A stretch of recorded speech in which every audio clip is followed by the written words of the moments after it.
Hi ನಮಸ್ತೆ welcome to Reshma YouTube channel. ನನ್ನ ಚಾನಲ್ನ ಯಾರು ಸಬ್ಸ್ಕ್ರೈಬ್ ಮಾಡಿಲ್ಲ ಸಬ್ಸ್ಕ್ರೈಬ್ ಮಾಡಿ, ಹಾಗೆ ಬೆಲ್ ಐಕಾನ್ನ ಕ್ಲಿಕ್ ಮಾಡಿ. ನಾನಿವತ್ತು ಮಾಡ್ತಾ ಇರೋಂಥದ್ದು ಬಾಳೆಕಾಯಿನ ದಿಂಡಿನ ಪಲ್ಯ ಮಾಡ್ತಾಯಿದ್ದೀನಿ. ಹೇಗೆ ಮಾಡೋದು ನೋಡೋ ಬನ್ನಿ. ಬಾಳೆಕಾಯನ್ನು ಕಟ್ ಮಾಡ್ಕೊಂಡಿದ್ದೀನಿ. ಸೈಡಲ್ಲಿರೋ ಲೇಯರ್ಸ್ಗಳೆಲ್ಲ ತೆಗೆದುಬಿಟ್ಟು ಈ ಥರ ರೌಂಡ್ ಶೇಪಲ್ಲಿ ಕಟ್ ಮಾಡ್ಕೊತಾ ಇದ್ದೀನಿ. ಇದರಲ್ಲಿ ನಾರಿರುತ್ತೆ, ಅದನ್ನು ನೀಟಾಗಿ ತಗೊಂಡು ಅದಾದಮೇಲೆ ಸಣ್ಣದಾಗೆ ಕಟ್ ಮಾಡ್ಕೋಬೇಕು. ಸಣ್ಣದಾಗಿ ಕಟ್ ಮಾಡ್ಕೊಂಡ್ರೆ ಚೆನ್ನಾಗಿರುತ್ತೆ, ಜಾಸ್ತಿ ದಪ್ಪನ ಕಟ್ ಮಾಡ್ಕೋಬಾರ್ದು. ಬಾಳೆಕಾಯಿ ದಿಂಡು ನಮ್ಮ ದೇಹಕ್ಕೆ ಎಷ್ಟು ಉಪಯೋಗ ಅಂತಂದರೆ, ನಮ್ಮಲ್ಲಿ ಕಿಡ್ನಿಲಿ ಕಲ್ಲೇನಾದಿದ್ರೆ ಕರಗಿಸುತ್ತೆ, ಮತ್ತು ಡಯಾಬಿಟಿಸರ್ಗೆ ತುಂಬ ಹೆಲ್ಪ್ ಆಗುತ್ತೆ. ಜ್ಯೂಸ್ ಮಾಡ್ಕೊಂಡು ಕುಡಿದ್ರೂ ತುಂಬ ಹೆಲ್ಪ್ ಆಗುತ್ತೆ. ನೋಡಿ, ಈ ಥರ ಸಣ್ಣದಾಗೆ ಕಟ್ ಮಾಡ್ಕೋಬೇಕು. ಅದಾದಮೇಲೆ ನಾನಿಲ್ಲಿ ಕುಕ್ಕರ್ ತೊಗೊಂಡಿದ್ದೀನಿ.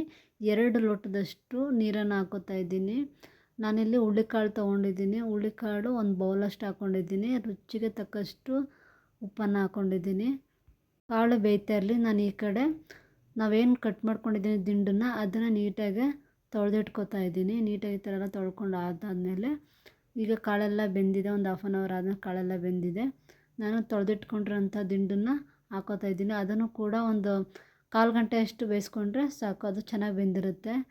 ಕಾಳು ಮತ್ತು ದಿಂಡು ಬೆಂದಿದೆ. ನಾನು ಸೋರೋಕೋ ಬಾಟ್ಲಿಗೆ ಸೋರೋಕೋತಾ ಇದ್ದೀನಿ. ನೋಡಿ, ಸೋರೋಕೊಂಡಾದ್ಮೇಲೆ ಅದನ್ನು ನೀಟಾಗಿ ಮೇಲೆ ಕೆಳಗೆ ಈ ಥರ ಆಡಿಸಾದ್ಮೇಲೆ ನೀಟಾಗೆಲ್ಲ ಸೋರಿರುತ್ತೆ. ಅದನ್ನು ಸೈಡ್ಗೆ ಎತ್ತಿಟ್ಕೊಂಡು ಒಂದು ಬಾಣಲೆ ತೊಗೊಂಡಿದ್ದೀನಿ. ಅದಕ್ಕೆ ಒಗ್ಗರಣೆ ಹಾಕೋತಾ ಇದ್ದೀನಿ. ಈರುಳ್ಳಿ, ಹಸಿಮೆಣಸಿನ್ಕಾಯಿ, ಕರ್ಬೇವಿನ ಸೊಪ್ಪು ಎಲ್ಲನೂ ಹಾಕ್ಕೊಂಡು ಲೈಟಾಗಿ ಫ್ರೈ ಮಾಡ್ಕೊತಾ ಇದ್ದೀನಿ. ಆಮೇಲೆ ಕೊತ್ತಂಬರಿ ಸೊಪ್ಪನ್ನು ಹಾಕ್ಕೊಂಡು ಅದನ್ನು ನೀಟಾಗಿ ಫ್ರೈ ಮಾಡ್ಕೊಂಡು ಆದಾದಮೇಲೆ ನಾವೇನು ಸೋಸಿಟ್ಕೊಂಡಿದ್ದೀವಿ ಕಾಳು ಮತ್ತು ದಿಂಡನ್ನು ಬೇಯಿಸ್ಕೊಂಡಿರ್ತೀವಲ್ಲ, ಅದನ್ನು ಕೂಡ ಇವಾಗ ಹಾಕ್ಕೋತಾ ಇದ್ದೀನಿ. ಮತ್ತು ಬಾಳೆಕಾಯಿ ದಿಂಡು ಇನ್ನೂ ಏನಕ್ಕೆ ಯೂಸ್ ಅಂತಂದರೆ, ಕೊಲೆಸ್ಟ್ರಾಲ್ ಜಾಸ್ತಿ ಇರೋರಿಗೆ ಇದು ಕೊಲೆಸ್ಟ್ರಾಲ್ ಕಮ್ಮಿ ಮಾಡುತ್ತೆ. ಮತ್ತು ಜ್ಯೂಸ್ ಮಾಡ್ಕೊಂಡು ಕುಡೀರಿ, ಹೆಚ್ಚಾಗಿ ಒಳ್ಳೆಯದು ಆರೋಗ್ಯಕ್ಕೆ. ಹಾಗೆಯೇ ಸ್ವಲ್ಪನೇ ಕೊತ್ತಂಬರಿ ಸೊಪ್ಪು, ಕಾಯಿ ತುರಿನ ಹಾಕ್ಕೊಂಡು ಮಿಕ್ಸ್ ಮಾಡ್ಕೊತಾ ಇದ್ದೀನಿ. ಚೆನ್ನಾಗಿ ಮಿಕ್ಸ್ ಮಾಡ್ಕೊಂಡೆಲ್ಲ ಆದಾದಮೇಲೆ ನಾನಿಲ್ಲಿ ರುಚಿಗೆ ತಕ್ಕಷ್ಟು ಉಪ್ಪನ್ನು ಹಾಕ್ಕೋತಾ ಇದ್ದೀನಿ. ಜಾಸ್ತಿ ಉಪ್ಪನ್ನು ಕೂಡ ಹಾಕ್ಕೋಬೇಡಿ, ಲೈಟಾಗಿ ಹಾಕ್ಕೊಳ್ಳಿ. ಅದನ್ನು ನೀಟಾಗಿ ಮಿಕ್ಸ್ ಮಾಡಾದಮೇಲೆ ಪಲ್ಯ ರೆಡಿ ಇದೆ. ಪ್ಲೇಟನ್ನು ಮುಚ್ಚಿ ಸೈಡ್ಗೆ ಎತ್ತಿಟ್ಕೊತಾ ಇದ್ದೀನಿ. ಹಾಗೆಯೇ ಕಾಳು ಮತ್ತು ದಿಂಡನ್ನು ಬೇಯಿಸ್ಕೊಂಡಿರ್ತೀವಲ್ಲ, ಅದು ರಸನ ವೇಸ್ಟ್ ಮಾಡಿಬಿಡಿ, ಅದನ್ನು ಸಾಂಬಾರು ಮಾಡ್ಬೋದು. ನೋಡಿ, ಸಾಂಬಾರು ಮಾಡೋದು ಹೇಗೆ ಅಂತ ನಾನು ತೋರಿಸ್ತೀನಿ. ನಾನಿಲ್ಲಿ ಕುಕ್ಕರ್ ತೊಗೊಂಡಿದ್ದೀನಿ. ಅದೇ ಕುಕ್ಕರ್ಗೆ 2-3 ಸ್ಪೂನಷ್ಟು ಎಣ್ಣೆ ಹಾಕೋತಾ ಇದ್ದೀನಿ. 1 ಸ್ಪೂನಷ್ಟು ಸಾಸಿವೆ ಹಾಕೋತಾ ಇದ್ದೀನಿ. ಅದು ಸ್ವಲ್ಪ ಚಿಟಪಟ ಅಂತಂದಮೇಲೆ ಒಂದು ಈರುಳ್ಳಿನ ಕಟ್ ಮಾಡಿಕೊಂಡು ಸಣ್ಣದಾಗೆ ಹಾಕೋತಾ ಇದ್ದೀನಿ. ಅದಾದಮೇಲೆ ಒಂದು 5-6 ಎಸಳಷ್ಟು ಬೆಳ್ಳುಳ್ಳಿನ ಜಜ್ಜಿಕೊಂಡು ಹಾಕೋತಾ ಇದ್ದೀನಿ. ಅದನ್ನೆಲ್ಲ ನೀಟಾಗಿ ಮಿಕ್ಸ್ ಮಾಡ್ಕೊಂಡು ಅದಾದಮೇಲೆ ಕರ್ಬೇವಿನ ಸೊಪ್ಪನ್ನು ಹಾಕೋತಾ ಇದ್ದೀನಿ. ಮಿಕ್ಸ್ ಎಲ್ಲ ಆದಮೇಲೆ ನಾವೇನು ಎತ್ತಿಟ್ಕೊಂಡಿರ್ತೀವಿ ರಸನ, ಅದನ್ನು ಹಾಕ್ಕೊಂಡು ಸ್ವಲ್ಪ ನಾನು ಹುಳಿನ ಹಾಕೋತಾ ಇದ್ದೀನಿ. ಹುಣಸೆ ಹುಳಿನ ಹಾಕೋತಾ ಇದ್ದೀನಿ. ಇದಕ್ಕೆ ಮಸಾಲ ರೆಡಿ ಮಾಡ್ಕೊಳ್ಳೋಣ. ನಾನು ಇದಕ್ಕೆ ಕಾಯಿ ತುರಿ, 2 ಟೊಮೊಟೊ, ಸ್ವಲ್ಪ ಕಡಲೆ ಹಾಕ್ಕೊಂಡು ರುಬ್ಕೊಂಡಿದ್ದೀನಿ.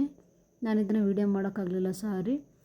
ರುಬ್ಕೊಂಡಾದ್ಮೇಲೆ ಹಾಕೋತಾ ಇದ್ದೀನಿ. ಸ್ವಲ್ಪ ನೀರು ಹಾಕ್ಕೊಂಡು ರುಚಿಗೆ ತಕ್ಕಷ್ಟು ಉಪ್ಪನ್ನು ಹಾಕ್ಕೊಂಡಿದ್ದೀನಿ. ಅದು ಚೆನ್ನಾಗಿ ಎಲ್ಲ ಕುದ್ದಾದಮೇಲೆ ಸಾಂಬಾರು ರೆಡಿಯಾಗಿದೆ ಅಂತ ಬಾಳೆಕಾಯಿ ದಿಂಡಿನ ರಸದಿಂದ ಸಾಂಬಾರು ರೆಡಿ ಮಾಡಿದ್ದೀನಿ. ನೀವು ಒಂದ್ಸಲ ಟ್ರೈ ಮಾಡಿ, ಹೇಗಿದೆ ಅಂತ ಒಂದ್ಸಲ ಕಮೆಂಟ್ ಮಾಡಿ. ರೆಡಿಯಾಗಿದೆ, ಸವಿಯಲು ಸಿದ್ಧ ಊಟನ. ಇದಕ್ಕೆ ಮುದ್ದೆ, ಸಾಂಬಾರು, ಪಲ್ಯ ರೆಡಿಯಾಗಿದೆ. ನಾನು ಮಾಡಿರೋ ವಿಡಿಯೋ ಇಷ್ಟ ಆದರೆ ಸಪೋರ್ಟ್ ಮಾಡಿ, ಹೀಗೇ ನೋಡ್ತಾಯಿರಿ. Thank you.